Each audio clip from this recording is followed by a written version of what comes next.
Bonjour et bienvenue à toi. Je suis ravie de te retrouver dans ce nouvel épisode de En quête de sens. Alors, on a évoqué ensemble jusqu'à maintenant tout ce chemin vers la joie, l'importance de te connaître pour davantage nourrir ce dont tu as besoin. J'ai évoqué l'importance des émotions comme des messagers qui peuvent t'indiquer quoi faire, comment agir pour davantage ramener de la joie dans ta vie. Et en fait, c'est bien d'avoir conscience de ces messages, de savoir ce que cette émotion vient nous dire pour pouvoir agir. Mais bien souvent, notre relation aux émotions est assez, je dirais, ternie ou contrainte par notre éducation, par la façon dont nous voyons les émotions. Et ce que je souhaite aujourd'hui, c'est ramener chez toi une compétence qui me semble vitale pour avancer vers la joie, c'est ramener de la fluidité émotionnelle.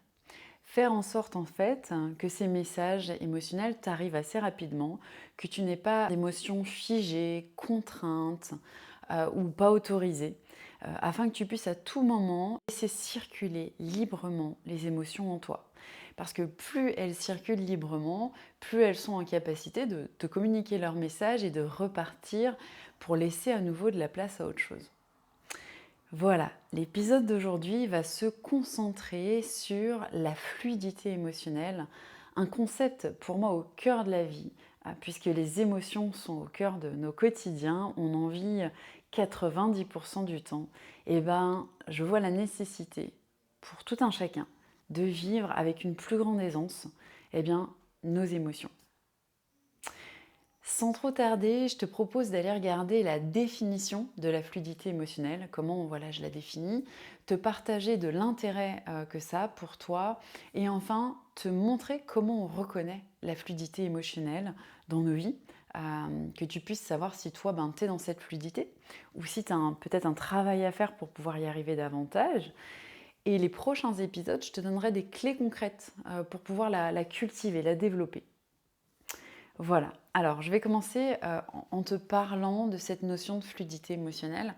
Pour moi, c'est cette capacité que l'on a à laisser vivre en nous les émotions, à les laisser circuler librement, sans contrainte, sans vouloir retenir, sans vouloir contenir, sans vouloir minimiser les émotions que l'on ressent. La fluidité émotionnelle, c'est cette capacité à juste surfer les vagues de nos émotions comme elles arrivent. Et donc cette fluidité émotionnelle, on la remarque au travers, je dis souvent, de 9 choses. Ces choses sont par exemple la capacité à tout simplement accueillir. Il y a des gens qui vont, en présence d'une grande tristesse en eux, avoir du mal à s'autoriser à pleurer. Ils vont d'ailleurs rapidement s'excuser si des larmes viennent. Ils vont se sentir honteux, coupables vis-à-vis de cette émotion. Ils vont juger que l'émotion n'a pas sa place, pas là maintenant, pas sous cette forme. Et cette partie-là montre déjà qu'on n'arrive pas à être dans de la fluidité émotionnelle, qu'on n'a en tout cas peut-être pas la capacité à accueillir tout le spectre des émotions. On a peut-être plus tendance à accueillir la joie, la surprise, mais ce qui va être la gêne, la honte, la culpabilité, la tristesse ou la colère, on risque de se montrer beaucoup plus réticent et mettre en place des systèmes pour la fuir, l'évacuer ou juste pas la vivre. Donc la fluidité émotionnelle, c'est cette capacité qu'on a à accueillir toutes les émotions, tout le spectre des émotions. Voilà, les agréables et les moins agréables.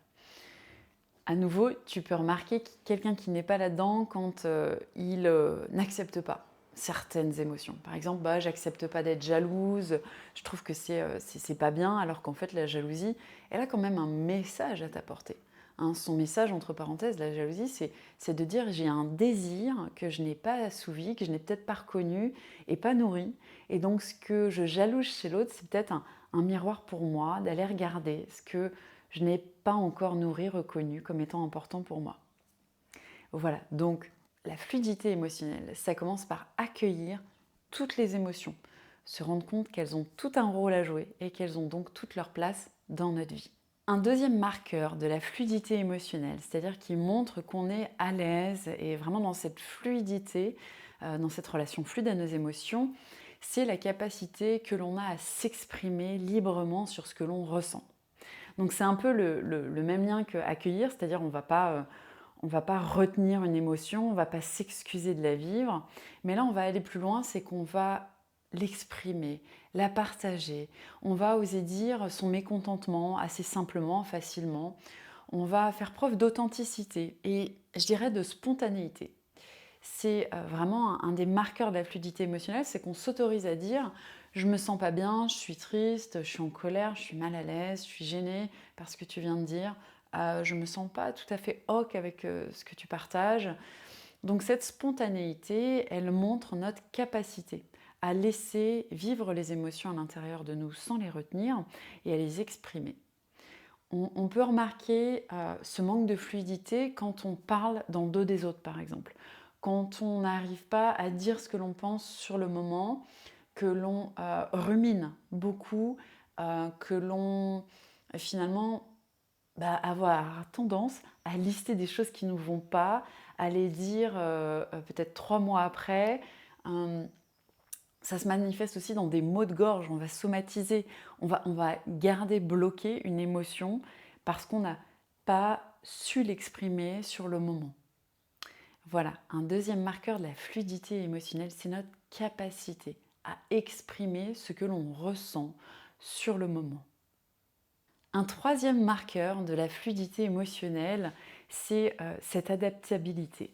En fait, les gens qui sont vraiment à l'aise avec leurs émotions dans cette fluidité, on les trouve très résilients. C'est-à-dire que c'est des personnes qui vont peu bouder, peu avoir de la rancœur, qui vont facilement passer d'une émotion peut-être de gêne, de colère, de frustration à de la joie. Alors, c'est pas être schizophrène, bipolaire ou avoir un problème, c'est tout simplement être en capacité d'exprimer, donc du coup de se libérer de ce que l'on a vécu pour pouvoir laisser de la place à autre chose. En fait, notre système a besoin de vivre une émotion, de l'exprimer pour qu'elle puisse en fait redonner de l'espace à notre corps, à notre mental, pour pouvoir accueillir de nouvelles choses. Donc les gens qui sont dans cette fluidité, finalement, comme ils ne conservent pas dans le cœur, dans le corps, des émotions qu'ils ont vécues, ils ont à nouveau de la place pour en vivre de nouvelles, qu'elles soient heureuses, tristes. Ce sont des personnes que l'on voit vraiment très disponibles à vivre des émotions, très adaptables, très résilients, qui ne font pas la tête, ne boudent pas, n'ont pas de rancœur, ne dressent pas des listes de reproches aux autres. Bref, des personnes qui peuvent très facilement pardonner. C'est vraiment un des marqueurs que je remarque. Les gens dans cette fluidité émotionnelle pardonnent très facilement pour passer à autre chose et donc s'ouvrir à de nouvelles expériences, que ce soit dans leurs relations humaines ou dans leur relation au monde. Voilà, je viens de te partager quelques-uns des marqueurs de la fluidité émotionnelle. Je me réjouis de t'en donner davantage dans le prochain épisode. J'espère que ça t'a plu. N'hésite pas à liker, partager, commenter et je me réjouis de te retrouver la semaine prochaine pour continuer sur l'expression de la fluidité émotionnelle. À bientôt!